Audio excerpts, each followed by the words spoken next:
America's Got Talent Golden Buzzer charity Lockhart reveals Simon Cowell made her knees literally shake for her audition. Exclusive. Mel B's Golden Buzzer also talks about how she would use the prize money from the NBC talent show to help the homeless in her area. When charity Lockhart takes the stage on America's Got Talent tonight, she's going to do her best to win America's votes, and for very unselfish reasons. As a former unhoused person, she and her 2 children lived in their car for a while. She wants to win so she can use a portion of the $1 million prize to help house others. One thing she has going for her is that she's Mel B's Golden Buzzer. The other thing is her plan to sing from the heart. Everything that I sing has to have a message, everything I sing has to have heart to it, the 49-year-old Ohio native exclusively tells Parade. When I perform, it's a little bit different than how other vocalists perform now. A lot of vocalists do a lot of riffs and runs, and I've done that. I studied classical music, I studied jazz improvisation, I studied these things. But I'm at the point now where a song to me has to resonate with hearts. It has to resonate not only for me and my story, but it has to resonate with the people, and I think my song for the live shows will definitely do that. Charity got off to a rocky start during her AGT audition. Incredibly nervous, she needed to ask for a glass of water. And then, when she began singing Somewhere Over the Rainbow, Simon Cowell stopped her because it wasn't working for him. That song resonated with me because some years ago, when I was living with my kids in the car, I did a talent competition, and I won. We got our first apartment with that song, Charity recalls. And so, I wanted to do it again because I felt like if it worked before, it should work this time. But the song wasn't lucky for her the second time around. And she recalls getting a little panicky when Simon asked her if she had another song. When I think about it, I still shake, and I've been singing for a really long time, she continues. I get nervous, like a natural nervousness when I'm on stage. But this was a different kind of monster. I had to really talk to myself like, what is wrong with you? You saw that I needed water, because everything was drying up on the inside of me. I was glad I was wearing loose, baggy clothes because my knees were literally shaking. Luckily, Charity had just the right backup song, the Beatles' Golden Slumbers, which was chosen for her by her 21-year-old son. The performance earned her Mel B's Golden Buzzer. He heard Jennifer Hudson sing it, she explains. My kids, they're grown, but they're still kids. They still like watching a good cartoon movie. My son is in the military, and he saw the movie Sing, and he said, oh my gosh, that song, you will crush that, Mom. You should do that song. And that's how that came about. During her chat with Parade, Charity talked more about her work with housing and how it was her own story that led her to her charitable work. What brought you to AGT in the first place? Some of my friends are entertainers and they had been doing shows like AGT, The Voice and Britain's Got Talent, all those. And they were like, oh, you'll be great if you did that show. I felt like I couldn't do the show just because I was too old to do it. Seeing that I was turning 50 this year, I felt like I really couldn't do it.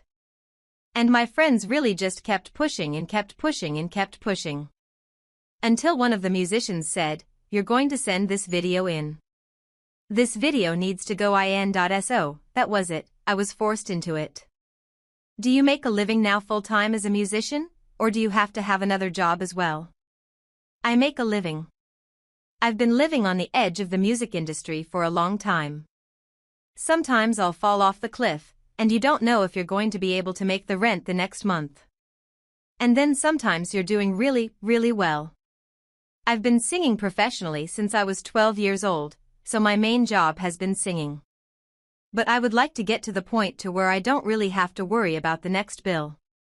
So I'm hoping that AGT can take me to the point where I can finally get into a house where I can hang my clothes up. The biggest thing, though, is to help other homeless families. That's my biggest thing. So the money would help. Would that be the dream then? To see your career expanded but also be able to give back to help other unhoused families? Yeah, actually, I'm in a house now that I'm working on that will house 3 other homeless families. And so, I'm here with a hammer and nail, trying to put curtains up. We got a new countertop in the kitchen and things like that. And then I'm working with some people around the community, and hopefully, we can raise enough money to get somebody in here by this winter, and then I can find me a home as well. I want to go to Vegas. Is it a specific organization you work with for housing? Right now, there's an organization called C3, and I'm working with one of the churches in Arizona. They are my fiduciary right now as we're trying to get a 501c3, because I've been doing this all on my own with my own money, and people have been telling me, no, you should get some help so people can help donate or help work and do a little something in there with you. And so I accepted that. And now those organizations and other organizations are coming out, too, to help sponsor certain things on the housing project, so I'm excited about that. All the people who want to donate anything can use it as a tax write-off by donating to it, and they can get their tax write-off as the fiduciary, as we're completing the 501c3. You do tribute shows to Aretha Franklin, Whitney Houston, and Gladys Knight. In fact, you won the 2023 Cruise Entertainer of the Year for your Aretha show. Where did the idea come from for you to honor these ladies, but also make it part of your career? I am a preacher's kid. I grew up Pentecostal, and my dad's church was here in Cleveland.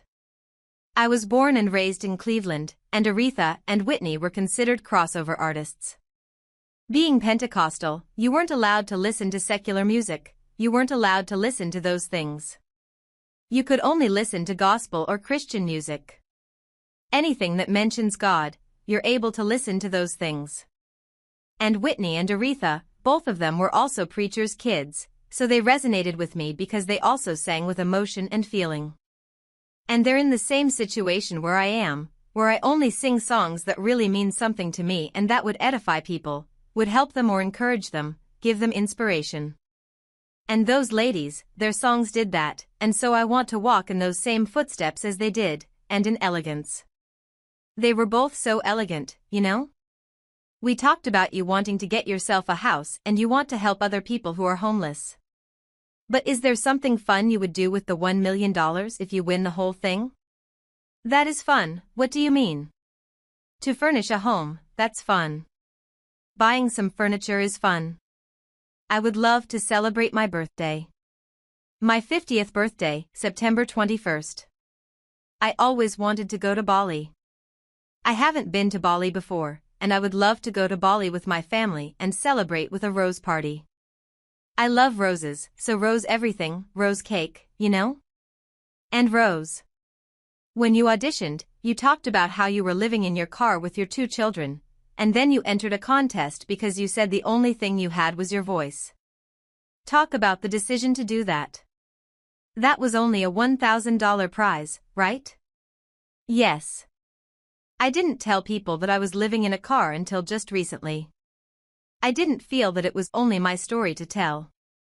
I had to ask my children, is it okay to start talking about this? They said yeah, and I wanted to wait until they were a certain age.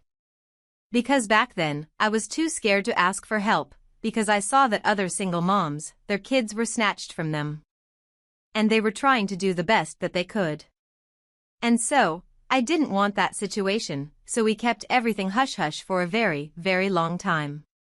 Just borrowing addresses so they could go to school, not knowing that that's illegal, but I had to do what I could do. We had miraculous things that happened every day. We were never without food. I wondered, well, where are we going to get food? Of course, me being a believer of God, things happened to where I would get up and I would go to the grocery store and I had $3 and I had to decide on, are we going to get toilet paper or are we going to get a box of cereal and some milk that was $1 a piece that with the little tax will be $3? I would walk around the grocery store and I would think about just the day. It really relaxed me because I love to cook.